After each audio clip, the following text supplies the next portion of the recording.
Hello everyone, कैसे हैं आप सभी लोग। आई होप कि हम बहुत अच्छे होंगे और अपना ट्रेन वर्क है काफ़ी अच्छे से कर रहे होंगे। ठीक है, तो आज की वीडियो पे हम बात करने वाले हैं कि यूनियन से पहले डीएम रिटर्न कब आते हैं। ओके, और जब डीएम आने वाले होते हैं तो आपको कौन से साइंस और सिंक्रोनिसिटी मिलती है। ठीक है, तो आज की वीडियो में हम इसी बारे में बात करने वाले हैं। प्लस किसी का सवाल भी था कि मैम यूनियन के साइन तो दिखते हैं बट स्टिल यूनियन डिले क्यों हो रहा होता है, डीएम रिटर्न क्यों नहीं आ रहा होता। हमें साइंस तो सारे मिल रहे हैं, है ना, बट स्टिल डीएम रिटर्न क्यों नहीं आता। तो आज हम इन्हीं सब बारे में बात करने वाले हैं।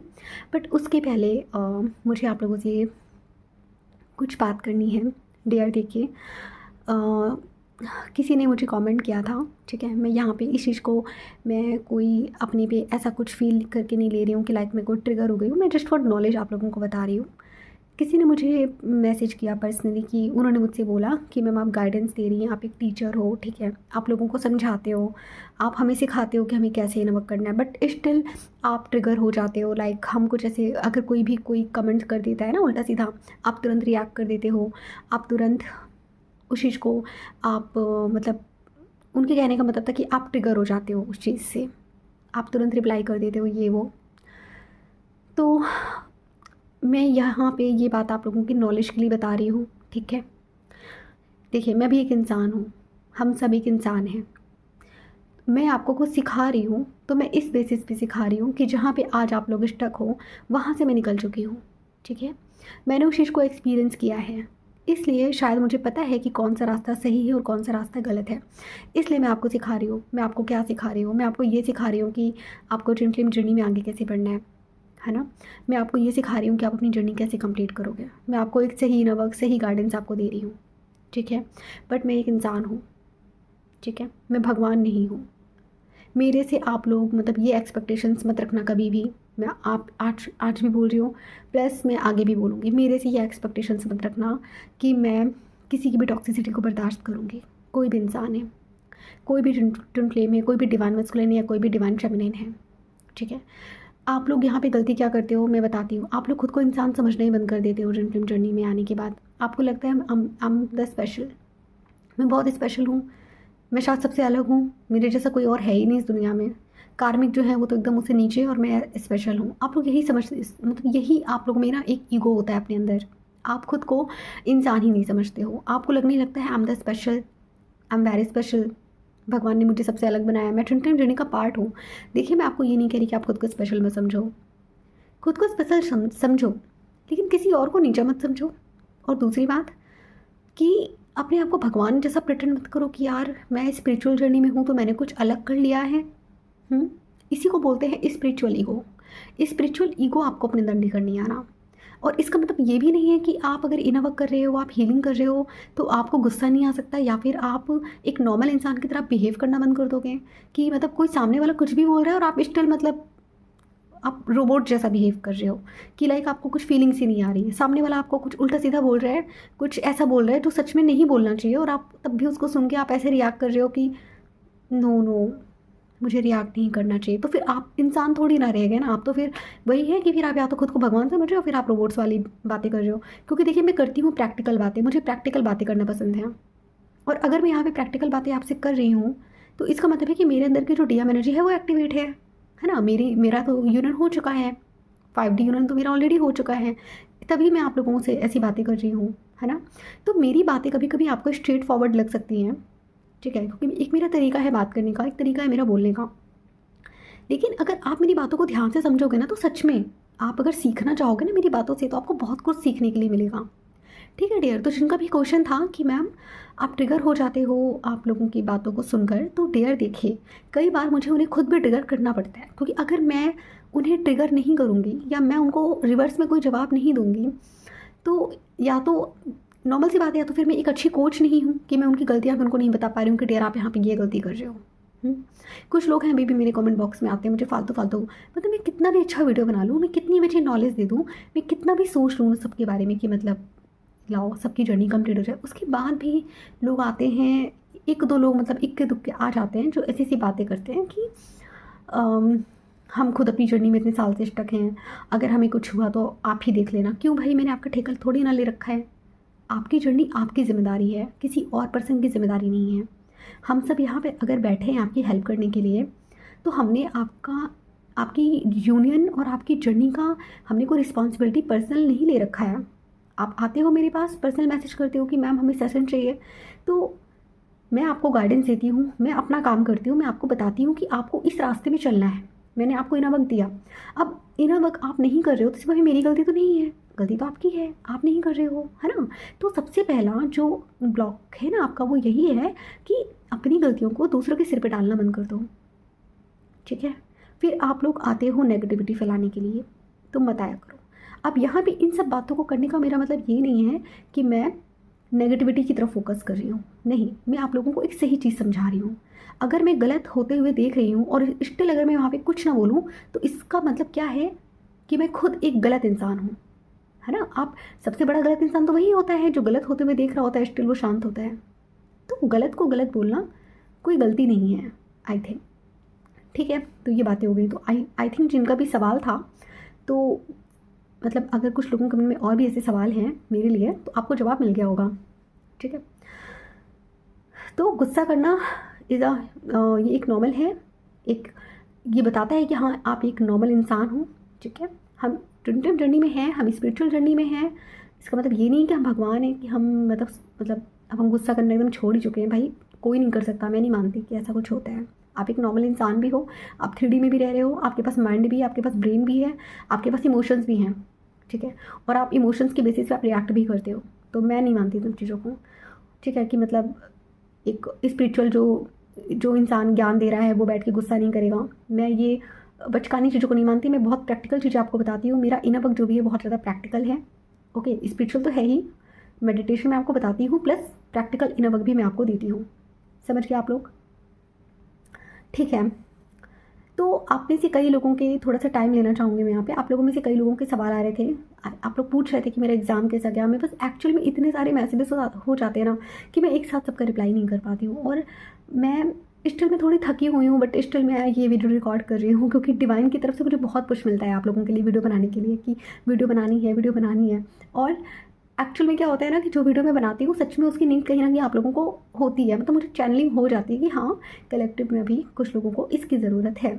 तो वो वीडियो भी डिवाइन मुझसे बनवा लेते हैं और मुझे वो ट्रिगर मिलता है डिवाइन की तरफ से कि वो पुश मिलता है कि वीडियो बनानी है। तो मैं क्या करती हूँ, भले मैं कितनी भी थकी हूँ, मैं कितनी भी बिज़ी हूँ, है ना, एग्ज़ाम हो रहे थे, मेरे एग्ज़ाम का टाइम था उसके बाद भी मतलब मैं वीडियो में डेली मैंने अपलोड करी है, एक भी दिन मैंने स्किप नहीं करा। तो अपना काम मैं डेली कर रही थी, प्लस मेरी जो पर्सनल रिस्पॉन्सिबिलिटी है, मेरी पढ़ाई, वो भी मैं कर रही थी। तो अच्छा ठीक है, आप लोगों में से ना कुछ लोगों के सवाल थे कि मैम आपका एग्ज़ाम कैसा हुआ, और 2-3 लोग हैं जिन्होंने मुझे 3-4 लोग हैं जिन्होंने मुझे पर्सनली मतलब बोला था कि वो भी लॉ कर रहे हैं, अभी वो कर रहे हैं, ठीक है। आई थिंक उनका 3rd या 4th सेमेस्टर है, और उन्होंने मुझसे बोला है कि मैम आप थोड़ा बताइएगा AIB का एक जो एग्ज़ाम था इस बार का वो कैसा आया, ठीक है। तो यहाँ पे मैं थोड़ा सा टॉपिक से हट के जो लोग सच में AIB का एग्ज़ाम दे रहे हैं उनके लिए मैं थोड़ी सी गाइडेंस यहाँ पे देना चाहूँगी डियर, क्योंकि मैंने अभी फर्स्ट टाइम ये एग्ज़ाम दिया है, AIB का एग्ज़ाम मैंने दिया। एंड लिटरली मैं आपको बताऊँगी, जो लोग लॉ की तैयारी कर रहे हैं इस बार का AIB का एग्ज़ाम आप लोग देखना, आई मीन क्वेश्चन पेपर देखना।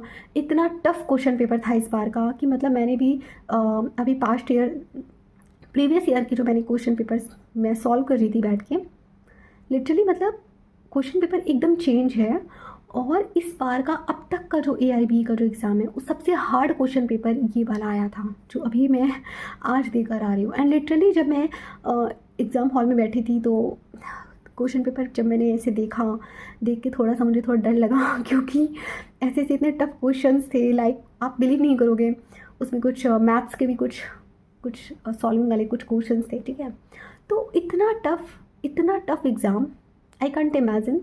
और ऐसा लग रहा था कि मेरी जो प्रिपरेशन है वो यहाँ पे कम है, बट स्टिल मैं बोलूँगी थैंक्स टू डिवाइन, क्योंकि मैं वहाँ पे थोड़ा शेक करने लगी ना एग्ज़ाम हॉल में, तो फिर मैंने तुरंत जप किया, मतलब डिवाइन का नाम लिया, और फिर मेरी जो एनर्जी है वो थोड़ा बैलेंस में आई। उसके बाद मैंने क्वेश्चन पेपर करना स्टार्ट करा। एंड जब क्वेश्चन पेपर कर रही थी तो उस टाइम तो नहीं समझ में आ रहा था, क्योंकि देखिए माइनस मार्किंग तो नहीं थी इसमें, मैं ऐसा नहीं बोलूँगी कि माइनस मार्किंग थी, बट स्टिल इतना ज़्यादा मतलब क्वेश्चन बहुत हार्ड थे। वो टाइम भी आपको बहुत कम लगेगा अगर आप लोग दोगे वो एग्ज़ाम। तो मेरे लिए अभी जो मेरी जो पर्सनल गाइडेंस है, जो एआईबी के जो अभी स्टूडेंट्स जो अब देने वाले हैं ना नेक्स्ट ईयर, मैं आप लोगों को बोलूँगी डियर, अच्छे से पढ़ के जाना, बिल्कुल भी ग्रांटेड मत लेना इस एग्ज़ाम को। अच्छा, मेरा तो फर्स्ट अटैम्प्ट था, तो इसलिए मुझे थोड़ा सा था कि नहीं मुझे पढ़ना है ना, क्योंकि मेरा पहली बार में मेरा कोई एक्सपीरियंस तो था नहीं इसके पहले, तो इसलिए मैं सोच रही थी मुझे तो पढ़ के जाना है। बट स्टिल जो लोग पहली मतलब अब देने वाले हैं, आप लोगों के लिए मैं बिल्कुल बोलने वाली हूँ, आप सर्च करना यूट्यूब पे, गूगल पे सर्च करना, लिटरली आपको हर जगह से यही न्यूज़ सुनने को मिल रही होगी कि इस बार का जो एआईबी का जो एग्ज़ाम था बहुत ज़्यादा टफ था, ठीक है।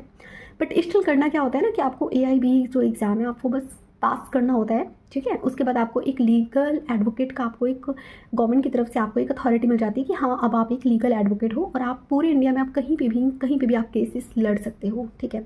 अच्छा, तो आपके सवाल आ रहे थे कि मेरा एग्ज़ाम कैसा गया। हाँ, तो जब एग्ज़ाम हॉल में थी ना, तो इतना तो समझ में आ गया था कि हाँ जैसे तैसे मैं पास कर लूँगी, ठीक है। बट जब मैं घर पे आई, जब मैंने आंसर की अपनी मैच करी, तो मैंने देखा कि मेरे क्वेश्चन जो थे वो लगभग 80 से 82 क्वेश्चंस मेरे सही जा रहे थे, लाइक वो मेरे आंसर की से मैच कर रहे थे। मैं ऑनेस्टली आपको बोलूँगी कि मुझे जितने क्वेश्चंस आते थे वो 70 क्वेश्चंस ही आते थे, लगभग 69 टू 70 क्वेश्चंस मुझे आते थे, जिसमें से 80 मतलब जिसमें से 10 से 15 मतलब बाकी के जो क्वेश्चंस थे ना वो मुझे हाफ आते थे, लाइक मुझे ऑप्शंस में थोड़ा बहुत डाउट था और बाकी का मैंने तुक्का लगाया था, ठीक है, क्योंकि माइनस मार्किंग थी नहीं तो सब लगा सकते थे। तो मेरा 80 से 82 मेरा बना है, ठीक है। और बाकी जिन लोगों ने एग्ज़ाम दिया है, जो लोग मेरे कांटेक्ट में हैं, आप लोग बताना कि आपका कैसा गया, और जो लोग देने वाले हैं एग्ज़ाम उनके लिए मेरा सजेशन है डियर, अच्छे से मेहनत करके जाना और अच्छे से एग्ज़ाम देना, ठीक है। तो तो बेसिकली ऐसा कुछ नहीं होता है कि मतलब आपको इसमें बहुत ज़्यादा आपको मार्क्स लाने की ज़रूरत है, बट फिर भी 100 में से आपको 50 मार्क्स तो देखो आपको लाने पड़ेंगे, 50 तो आपको लाने ही पड़ेंगे, ठीक है। और इस टर्म में क्या होता है कि 50% से ज़्यादा स्टूडेंट्स हर बार इसमें फ़ेल होते हैं, ओके। अच्छा, एक चीज़ और देखी है मैंने इस बार के क्वेश्चन पेपर में कि इस बार का जो क्वेश्चन पेपर था वो जुडिशरी के लेवल का आया था। लग ही नहीं रहा था कि हम एआईबी का एग्ज़ाम दे रहे हैं, क्योंकि लास्ट ईयर का जब मैंने क्वेश्चन पेपर देखा तो वो एकदम डिफरेंट और ये एकदम डिफरेंट है ना, लग ही नहीं रहा था कि मैं एआईबी का एग्ज़ाम दे रही हूँ।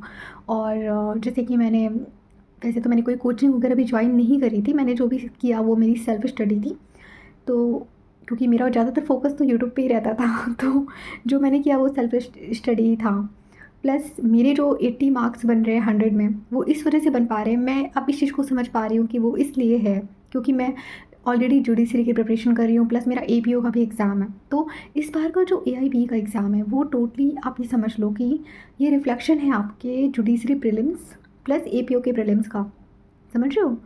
एपीओ का एग्ज़ाम भी मुझे लगता है कि इतना टफ नहीं था जितना एआईबी का जो एग्ज़ाम है वो इतना टफ है। तो अब आप समझ रहे हो कि आपको किस लेवल की आपको तैयारी करनी है, ठीक है। तो लेट्स सी, इतने मार्क्स तो देखो आपको लाने ही पड़ेंगे, समझ रहे हो। आप लोग क्वेश्चन पेपर उठा के देखो, काफ़ी टफ था और हर जगह लोग इसी बारे में बात कर रहे हैं कि एआईबी का एग्ज़ाम इतना टफ था।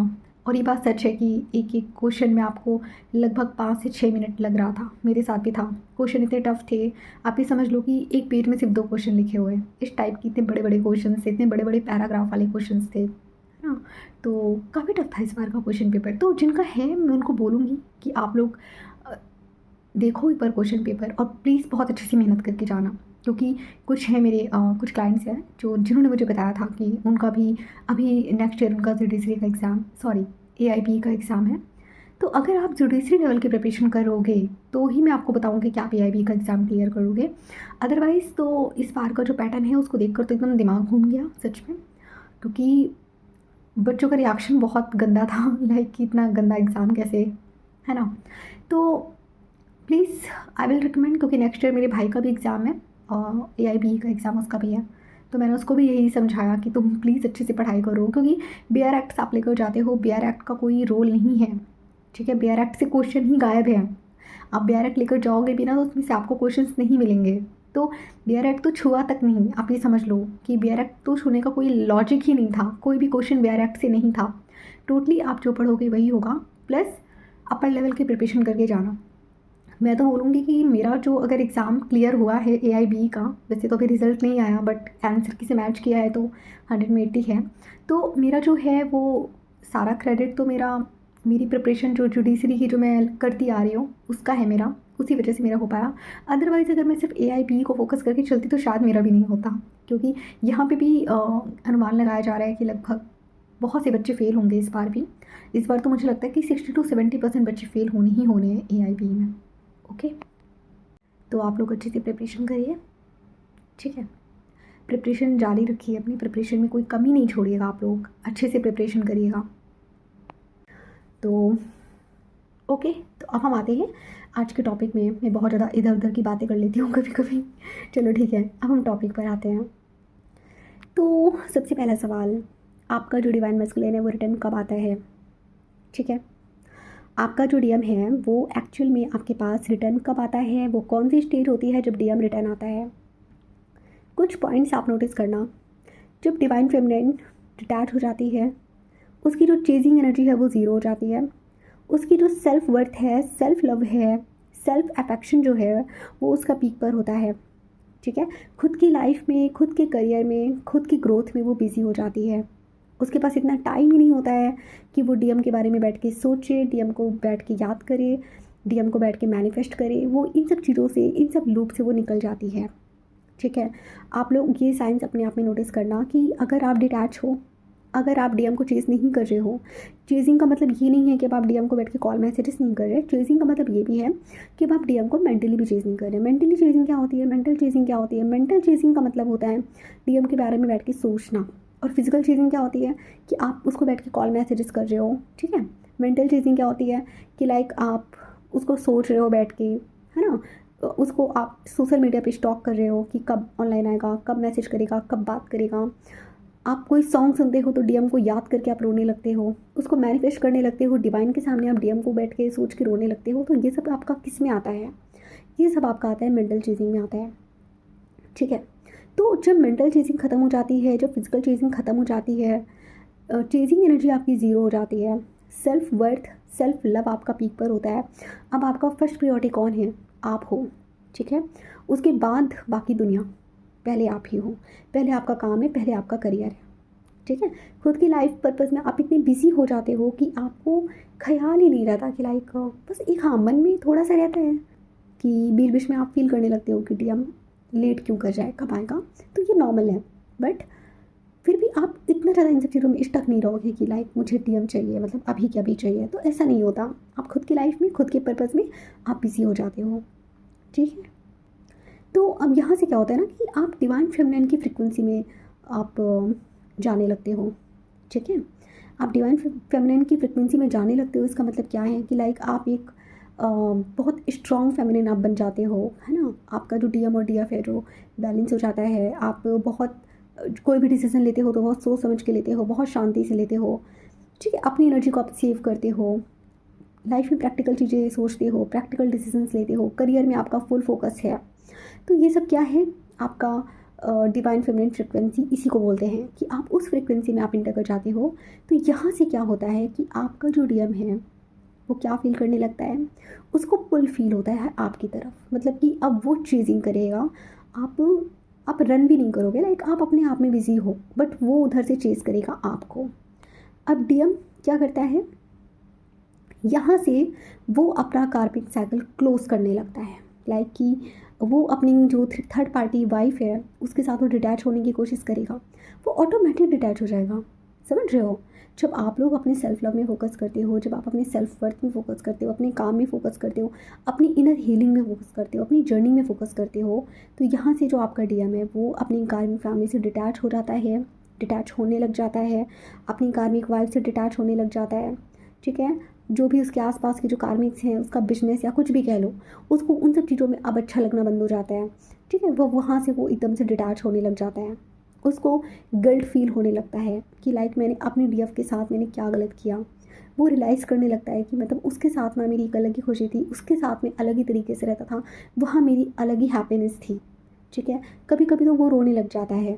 DM भी रोते हैं। आप लोगों को लगता होगा कि मैम DM तो बहुत खड़ूस होते हैं, नहीं। डीएम आके यहाँ पे आके बताते नहीं है, वो मैसेजेस नहीं करते, वो कमेंट नहीं करते। इसका मतलब ये नहीं है कि वो रोते नहीं हैं, वो भी अंदर से बहुत ज़्यादा पेन फील करते हैं। आप ये समझ लो कि जब आप एक हाई वाइब्रेशन पे जाते हो तो वहीं से आपका जो डिवाइन मस्कुलिन है वो आपका चेज़र बन जाता है। और जैसे ही डीएम चेज़र बनता है, वो भले सामने से आपको कॉल मैसेजेस ना करें, बट वो आपको हर जगह से स्टॉक करता है और वो भी आपको याद करके रोने लग जाता है। वहाँ से फील करता है वो आपके साथ अपना एक रियल कनेक्शन। समझे? यहाँ से होती है डीएम की अवेकनिंग ट्रिगर। लाइक डीएम की जो अवेकनिंग है वो यहाँ से पीक पर होने लगती है। ठीक है, यहाँ से क्या होता है कि डीएम की लाइफ में टावर मोमेंट डिवाइन क्रिएट करने लगते हैं। ठीक है, टावर मोमेंट डिवाइन क्यों क्रिएट करते हैं? ताकि डीएम भी अपनी कार्मिक फैमिली से डिटैच करे, उनसे अलग हो जाए, कार्मिक वाइफ से डिटैच करे, वहाँ से अलग हो जाए। अगर वो वहाँ से अलग नहीं होगा, डिवाइन उसको ट्रिगर नहीं देंगे, तो वो आपके पास रिटर्न कैसे आएगा, है ना? तो उसकी अवेकनिंग के लिए भी ये चीज़ ज़रूरी है। तो इस स्टेज पर आपको कौन से नंबर दिखेंगे? अगर आप लोग अभी जितनी बातें मैंने बताई हैं डियर, अगर आप लोग इसी स्टेट में हो तो यहाँ पे आपको कौन कौन से साइन दिखेंगे?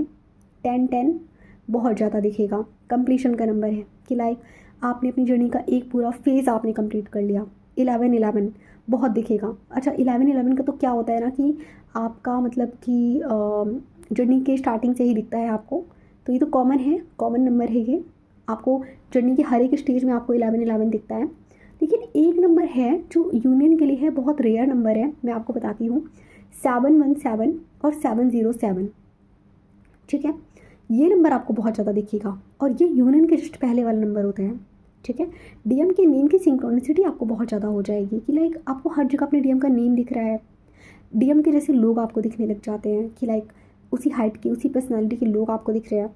ठीक है, मैरिज के ड्रीम आते हैं आपको, लाइक कि डीएम आपको ड्रीम में कमिटमेंट दे रहा है, आपकी शादी हो रही है, आप दोनों किसी नया फेज़ में इंटर करने वाले हो, या फिर आप ड्रीम में देख रहे हो कि आप और आपका जो डीएम है वो घर बना रहे हैं साथ में, या फिर डीएम आपके घर में रिश्ता लेकर आया है। ठीक है, तो ये सब चीज़ें आपको दिखने लग जाती है। यहाँ से कि एक चीज़ और होती है, आपका जो हार्ट चक्र है ना वो बहुत ज़्यादा ओपन होने लगता है।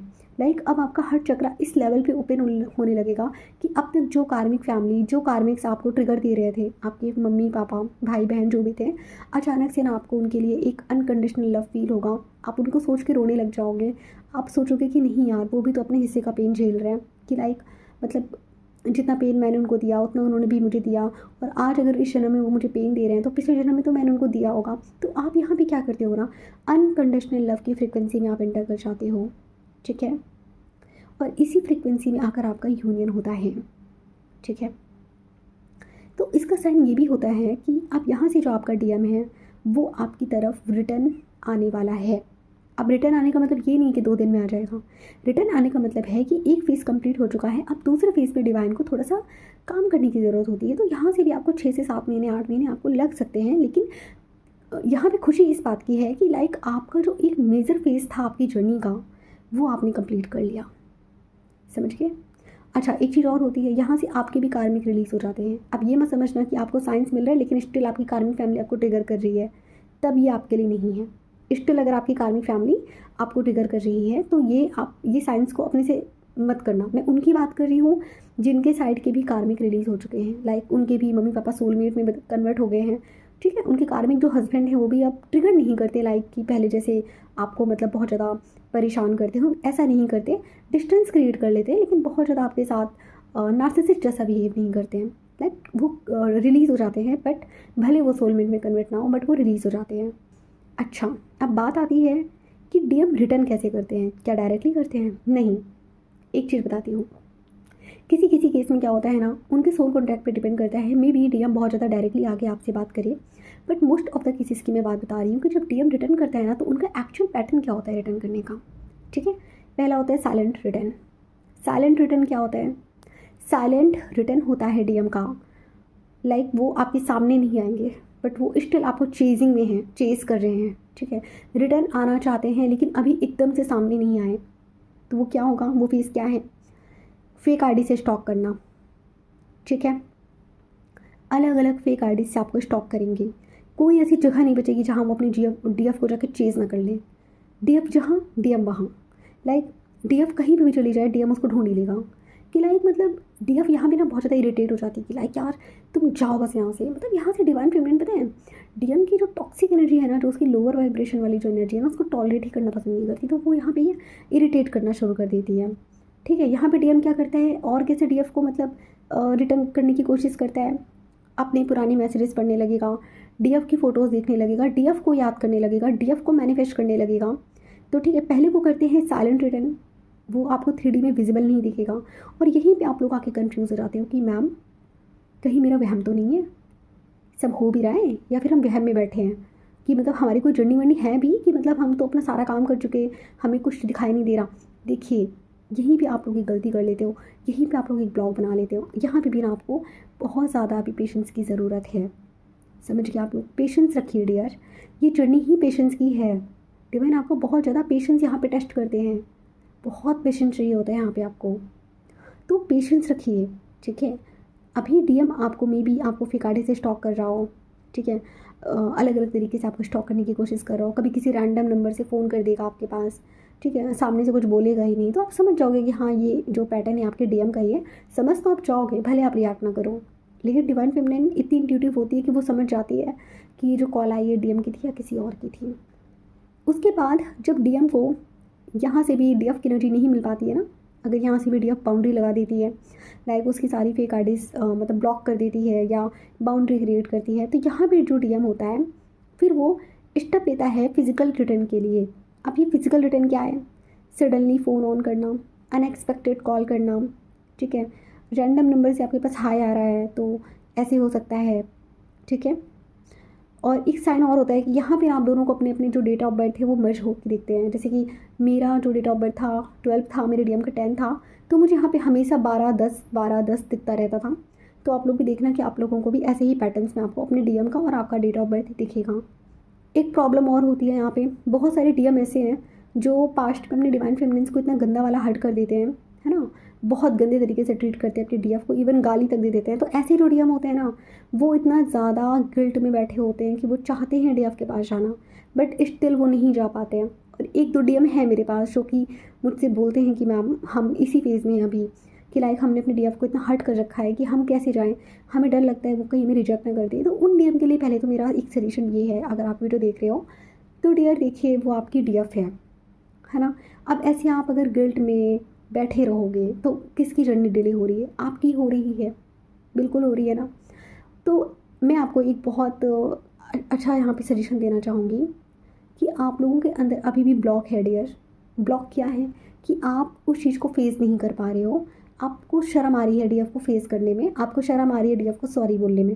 मैं पहला आपको बोलना चाहूँगी, सॉरी बोलना कोई शर्म की बात नहीं है। अगर आप सच में आपको लगता है आपने गलती करी है, आप जाइए, वो सच में अगर आपकी डिवाइन फेमिनिन है ना, वो सच में अगर आपसे यूनियन चाहती है ना, वो आपको माफ़ कर देगी। एक बार जाके बात तो करो सामने से। आप लोग इसी डर में बैठे रहते हो, बात ही नहीं करते हो, क्या करूँ कहीं रिजेक्ट ना कर दे। क्यों करेगी भाई, आपकी डीएफ है वो भी चाहती है आपके साथ यूनियन। तो इस डर को ख़त्म करो स्टेप लॉस के लिए, समझ गए। तो ये चीज़ें होती हैं। एक नेक्स्ट जो रिटर्न होता है ना डीएम का, वो होता है स्पिरिचुअल रिटर्न, ठीक है। ये क्या होता है? टेलीपैथी स्ट्रांग हो जाती है आपके डीएम के साथ, आप खुद में ही बातें करने लगते हो डीएम के साथ, आपको डीएम की एनर्जी बहुत ज़्यादा अपने आसपास आपको फील होने लगती है, ड्रीम में बहुत ज़्यादा आपको कनेक्शन फील होता है, ठीक है। यहाँ पे आप एक चीज़ नोटिस करना, बहुत अलग चीज़ बताऊँगी। आप बैठ के भले आप कुछ भी काम कर रहे हो, खाना खा रहे हो, खाना बना रहे हो, सफाई कर रहे हो, यहाँ पे आपको डीएम के साथ ना कुछ इमेजिनेशन आएगी माइंड में, कुछ फ्लैशबैक आएगा, ठीक है, कुछ इमेज आपके माइंड में क्रिएट हो जाएगी अपने मन से कि लाइक आप डीएम के साथ इंटीमेट हो रहे हो। सोचो ज़रा, आप कोई काम कर रहे हो, स्टिल अगर आपके साथ ऐसी फीलिंग आ रही है कि आप डीएम के साथ इंटीमेट हो रहे हो, तो यहाँ पे क्या है, आपका जो 5D यूनियन है वो तो हो ही रहा है डीएम के साथ, प्लस आपका जो 3D में जो आपका डीएम है वो भी आपको उधर से बैठ के मैनिफेस्ट कर रहा है, ठीक है। तो यहाँ पे क्या है, ये सारे जो साइंस होते हैं ना, ये स्पिरिचुअल रिटर्न के साइंस होते हैं। तो अब मैं यहाँ पे आपको एक लास्ट क्वेश्चन का जवाब देना चाहूँगी। कौन कौन से जो साइंस हैं जो आपको मिलने वाले होते हैं जस्ट यूनियन के पहले? वो होता है आपका 696, 969, 369, 693, 963, 111, 222, 717, 707, ठीक है। ये कुछ पैटर्न्स के नंबर है, लाइक 1010, तो ये आपको दिखते हैं यूनियन से पहले। अब यूनियन से पहले कहने का मेरा मतलब ये है कि मतलब आप सेकंड फेज़ में एंटर कर चुके हो जहाँ पे आपके डीएम के साथ आपका एक यूनियन होना है। बट इसका मतलब ये नहीं है कि यूनियन आपका एक ही महीने में हो जाए, ठीक है। यहाँ पे डिवाइन को बहुत सारी चीज़ें क्रिएट करनी पड़ती हैं यूनियन करवाने के लिए। अब भाई देखो, एक कार्मिक सिचुएशन में तो डिवाइन को सही करनी है। लाइक डीएम की अगर कार्मिक फैमिली है तो उसको भी सेटल करना है, उनको भी सेटल करना है, उनको भी रिलीज़ करना है प्रॉपर्ली अच्छे से। तो डिवाइन को ना इस काम में थोड़ा सा टाइम लग जाता है। तो हो सकता है कि आपका जो यूनियन हो वो 6-7 महीने, 8 महीने, 9 महीने, 10 महीने थोड़ा डिले हो सकता है। बट आपको यहाँ पे पेशेंस रखना है, यूनियन आपका होना ही होना है। समझ गए? अब हम बात करते हैं नेक्स्ट पॉइंट पे। तो अगर डीएम रिटर्न होता है तो 3D यूनियन क्यों डिले होता है? अगर डीएम को रिटर्न होना ही होना है तो जो 3D यूनियन है वो डिले क्यों होता है? सबसे पहला होता है यहाँ पे डीएम डीएफ को टेस्ट करता है। हाँ, डीएम जो होते हैं ना वो डीएफ को टेस्ट कर रहे होते हैं शुरू में। वो देखना चाहते हैं कि क्या डीएफ अभी भी चेस करेगी या सच में ये स्टेबल हो गई है।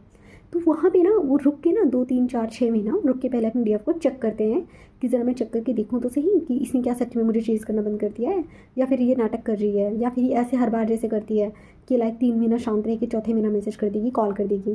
तो वो यहाँ पे आपको टेस्ट करते हैं। और जब सच में वो कन्फर्म हो जाते हैं कि okay she is not cheating me, तब वो आगे के लिए स्टेप लेते हैं। और यूनियन से पहले डिवाइन आप दोनों को रेडी कर रहे होते हैं। आप लोगों का जो कोई लास्ट वंड होता है, लाइक जैसे डीएम का हो गया कि गिल्ट और शेम में बैठे हुए हैं, इसी वजह से एक्शन ही नहीं ले पा रहे हैं। इधर डीएफ भी सोच रही है साइन तो सारे मिल रहे हैं, यूनियन क्यों डिले हो रहा है। तो उसका साइन एक ये भी होता है, उसका रीज़न एक ये भी होता है कि आपका जो डीएम है ना वो उधर किसी ना किसी वंड को फेस कर रहा है, लाइक शेम गिल्ट को, बैठा हुआ है गिल्ट और शेम में कि कैसे रिटर्न जाऊँ, रिजेक्ट ना कर दे, इसी फियर में बैठा हुआ है। तो ये डीएम के खुद के ब्लॉक्स हैं जो कभी कभी उसको डिले करने के लिए मजबूर कर देते हैं, और वो यहाँ पे थोड़ा बहुत डिले करता है। और यहाँ पे तीसरा काम होता है, डिवाइन जो होते हैं वो डीएफ को मैस्कुलाइन बैलेंस में लेकर आने वाले होते हैं। उनके अंदर की जो मैस्कुलाइन एनर्जी है उसको बैलेंस करने की कोशिश करते हैं। तो वो डीएफ को यहाँ पे कुछ चीज़ें सिखा रहे होते हैं, like discipline, boundaries, self love और लीडरशिप, ठीक है। ये सब चीज़ें होते हैं जो डिवाइन कहते हैं डीएफ को कि तुम्हें यहाँ पे अपने आप को बहुत अच्छे से सिक्योर कर लेना है, ठीक है। अब एक चीज़ बताने वाली हूँ आप लोगों को, यहाँ पे आप लोगों को कंफ्यूज नहीं होना है। अगर आपका डीएम रिटर्न आ रहा है तो आप कैसे कंफर्म करोगे कि ये जो है ये परमानेंट यूनियन है या फिर ये टेम्पररी यूनियन है? मतलब कहने का कि जो डीएम जो रिटर्न आ रहा है ये सच वाला रिटर्न है, हमेशा वाला रिटर्न है, या फिर टेम्पररी वाला रिटर्न है। तो जो रियल रिटर्न होगा वो कैसा होगा? कमिटमेंट एनर्जी डीएम आपको देगा। शादी की बात करेगा, आपको फुली कमिटमेंट एनर्जी देगा। आपसे रन नहीं करेगा, आपसे भागेगा नहीं, आपसे ऑन ऑफ नहीं करेगा, ठीक है। फ़ोन ऑन ऑफ नहीं करेगा, आपको बराबर वो इस चीज़ को समझेगा कि हाँ ठीक है। वो इक्वल गिव एंड टेक के साथ आपके पास आएगा, फ्यूचर की प्लानिंग करेगा, ठीक है। आपको रिस्पेक्ट देगा, आपको स्टेबिलिटी प्रोवाइड करेगा, ठीक है। और आपके साथ अच्छे से बिहेव करेगा, लाइक आप जैसा चाहते थे ना कि आपका डीएम वैसा बनकर आए, वो बिल्कुल वैसा ही बनकर आएगा। क्लियर इंटेंशंस के साथ आएगा, ठीक है। भागेगा नहीं, चीज़ें नहीं छुपाएगा, ऐसा नहीं करेगा कि आज कॉल कर रहा है कल मैसेज नहीं कर रहा है, ऐसा नहीं करेगा वो। टेम्परेरी रिटर्न क्या होता है डीएम का? कभी कभी आएगा, एकदम से गायब हो जाएगा। अभी भी फिजिकल डिज़ायर के साथ आ रहा है कि मुझे तुम्हारे साथ फिजिकल होना है, कन्फ्यूज़न क्रिएट कर रहा है, आप उससे कुछ पूछ रहे हो आपको क्लियरली कुछ बता ही नहीं रहा है, ऑन ऑफ कर रहा है, इमोशनल इमेच्योरिटी अभी भी है, ठीक है। तो ये सब साइन है कि वो टेम्परेरी रिटर्न है डीएम का। और डीएफ कैसी हो जाती है, लाइक कि यूनियन के टाइम पे डीएफ कैसी हो जाती है? हर चक्र ओपन होता है, बाउंड्रीज उसकी बहुत एक्टिवेट होती हैं, उसको अच्छे से पता है उसको कहाँ बाउंड्री लगानी है, ठीक है। किसी को फोर्स नहीं करती, किसी को चेज़ नहीं करती है, रिसीविंग मोड में होती है कि हाँ अब मैं रिसीव करने के लिए रेडी हूँ और मैं रिसीविंग डिज़र्व भी करती हूँ। सेल्फ लव, सेल्फ वर्थ बहुत ज़्यादा हाई लेवल पर होता है, ठीक है। और डिवाइन फेमिनिन को यहाँ पे बहुत ज़्यादा ऑथेंटिक एक कम्युनिकेशन उनको पसंद आता है, लाइक कि उन्हें बनावटी बातें पसंद नहीं है। जो बोलना है क्लियर बोलो, और जो बोलना है ट्रुथ के साथ बोलो। डिवाइन फेमिनिन कैसा हो जाता है कि लाइक कि मुझे किसी की टॉक्सिसिटी बर्दाश्त नहीं करनी है। जैसे मैं ही हूँ, कभी कभी आप लोगों को बोल देती हूँ कि मुझे ऐसे लोग नहीं पसंद है, जो मैं किसी की टॉक्सिसिटी क्यों बर्दाश्त करूँ भाई, है ना। अवेकनिंग का मतलब ये नहीं है कि आप बैठ के लोगों का आप टॉक्सिसिटी आप झेलोगे बैठ के, ऐसा कुछ नहीं होता है। अवेकनिंग का मतलब होता है कि अब आपको सही और गलत का ज्ञान है, ठीक है। आपको ज़िंदगी जीनी कैसे है आपको इसका ज्ञान है। आप इमोशनल डिपेंडेंसी में नहीं हो, आप इंडिपेंडेंट हो। सही और गलत को आप आइडेंटिफाई कर पा रहे हो, गलत के लिए गलत बोलते हो, सही के लिए सही बोलते हो। और अगर स्टिल आप सोचते हो कि मैम आपको तो बोलना ही नहीं चाहिए, अगर कोई ट्रिगर कर रहा है तो जाने दो, क्यों? अगर मैं गलत देख रही हूँ और मैं उस पर जवाब ना दूँ तो क्या मैं एक सही कोच हूँ? आप मुझे बताओ पहले। नहीं हूँ ना। तो मेरा राइट है गलत पे गलत बोलने का, ठीक है? ओके, एक चीज़ और बताना चाहूँगी आप लोगों को। डिवाइन फेमिनिन्स, जब डीएम रिटर्न आने वाला होता है ना, तो आपका जो एक फाइनेंशियल ब्लॉक है ना, वो आपका डिवाइन कैसे भी करके आपका हील करवा देते हैं। कोई ना कोई आपको जॉब लग जाएगी, कुछ ना कुछ आपकी लाइफ में स्टेबिलिटी आएगी, ठीक है? तो ये चीज़ भी होती है। कोई ब्लॉकेज आपका नहीं रह जाता जब डीएम रिटर्न आने वाला होता है ना, तो कोई भी ब्लॉकेज आपका नहीं रह जाता। जो अभी भी आप लोग डीएम के लिए फील करते हो ना, है मेरे पास 1-2 डीएफ जो अभी भी कहती हैं कि मैम गुस्सा आता है, इरिटेशन आता है डीएम के लिए। ठीक है डियर, मैं फिर उनको मैं वहाँ पे फोर्स भी नहीं करती हूँ कि आप लोग क्यों ऐसे फील करते हो। मुझे लगता है ठीक है, ये नेचुरल प्रोसेस है, उनका फेज़ है, उनको निकलने दो चीज़ से, वो खुद निकलेंगे वहाँ से। मैं क्यों फोर्स करके निकालूँ? वो डिवाइन का काम है निकालना, मेरा काम है गाइडेंस देना, मेरा काम है समझाना। तो मैं वहाँ पे उनको फोर्स नहीं करती कि नहीं नहीं आप अभी डीएम के लिए आप अनकंडीशनल लव फील करो। ऐसे क्या होगा, मेरे जो क्लाइंट्स हैं वो भी स्टक हो जाएंगे ना, कि लाइक वो भी परेशान हो जाएंगे कि दिल कुछ और कह रहा है, मैम कुछ और कह रही है, दिमाग कुछ और कह रहा है ना। तो मैं वहाँ पर उनको फोर्स नहीं करती, मैं उनको बस यही गाइडेंस देती हूँ कि डियर आप जैसे हो वैसे ही रहो, ठीक है? जो फील हो रहा है उसको बिल्कुल एक्सेप्ट करो, ठीक है? और गलत लग रहा है तो डिवाइन को सरेंडर करो, डिवाइन का काम है वहाँ से आपको निकालना। क्योंकि आपके जो इमोशंस है ना, उसका जो स्विच है वो सिर्फ और सिर्फ डिवाइन के हाथ में है डियर। मेरा काम है सिर्फ आपको गाइड करना, मेरा काम है आपको सही रास्ता बताना। करना है डिवाइन का काम और आपका खुद का काम है। ओके, ठीक है? तो मुझे लगता है कि मैंने आपको सारे के सारे पॉइंट्स आपको मैंने कवर अप कर दिए, तो आप लोगों को सारी चीज़ें बहुत अच्छे से समझ में आ गई होंगी। स्टिल अगर किसी का कोई डाउट है तो प्लीज़ आप लोग मुझे मैसेज करना, ओके? मैं आपको रिप्लाई दूँगी। और प्लीज़ सबसे पहले एक चीज़ मैं आप लोगों को अभी दोबारा से मैं बोलना चाहूँगी, थोड़ा सा आप लोग एनर्जी का ध्यान रखो डियर। क्योंकि मेरे पास देखो इतना टाइम नहीं होता है, मेरे पास इतने सारे लोग आते हैं सेशंस के लिए, मुझे उनको सेशन देना पड़ता है। सोचो ज़रा आप कि मेरी एनर्जी वहाँ पे भी जाती है। किसी को मैं सेशन देती हूँ, 1 घंटे उनसे बात करना, उनकी पूरी स्टोरी सुनना, फिर उनकी टैरोट कार्ड रीडिंग करना, उसमें कितनी एनर्जी जाती है ना? तो आप लोग दिन भर मैसेजेस मत किया करो, ठीक है? आपने अगर मेंबरशिप भी ज्वाइन कर रखी है तो पहली बात तो आप लोग ज़रूरी सवाल पूछो। अब आप लोग क्या करोगे, दिन भर मैसेजेस, मैम इसका क्या मीनिंग है? अरे आप जब दिन भर इन्हीं सब चीज़ों में लगे रहोगे तो आप अपना इनर वर्क कब करोगे, ठीक है? तो ज़रूरी चीज़ें पूछो, जहाँ जो ज़रूरी है वहाँ पे डिस्कस करो। बेमतलब में आप लोग मतलब बेवजह आप लोग मेरी भी एनर्जी को वो मत किया करो, क्योंकि मेरे पास बहुत क्लाइंट्स हैं, मुझे उनको भी ध्यान देना पड़ता है, ठीक है? मेरे पास इतना टाइम नहीं है कि मैं दिन भर आपके मैसेजेस का जवाब दे सकूँ। मैं ये नहीं कह रही कि आप मुझे सवाल मत करो, आप पूछो, बट जो ज़रूरी है उतना पूछो। एनर्जी का थोड़ा सा ध्यान रखो, अपनी एनर्जी लीक मत करो, प्लस मेरी भी एनर्जी लीक मत करो, है ना? तो प्लीज़ एनर्जी का आप लोग थोड़ा ध्यान रखा करिए, ठीक है? तो ओके, आज की वीडियो में बस इतना ही। मिलते हैं फिर हम नेक्स्ट टॉपिक में। अपना ध्यान रखिए, take care, have a good day.